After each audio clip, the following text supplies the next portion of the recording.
අනුවනකම් කෙලේ ගුරුන් ගුණ සිහි නොකෙලේ නදින් නොපතලේ අයසමය මුළු දියත පතලේ. පුතේ ඔන්න තවත් ආදර්ශයක් දෙන කවියක්, සමාජයට පණිවිඩයක් දෙන අර්ථ රසයක් තියෙන කවියක් මේක. අර්ථ රසයක් දෙනවා, එලි සමයේ තියෙනවා, ශබ්ද රසයක් තියෙනවා, ඔක්කොම ටික තියෙනවා මේකේ. හොඳ කවියක්.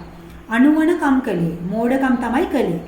ගුරුන් ගුණ සිහි නොකලේ ගුරුවරයාගේ ගුණ සිහිපත් කළේ නෑ. හරි සරල කවියක් ඈ. ලොකු වචන නෑ. නදින් නොපතලේ. නොපතලේ කියන්නේ නොපැතිරුණා. පැතිරුණේ නෑ.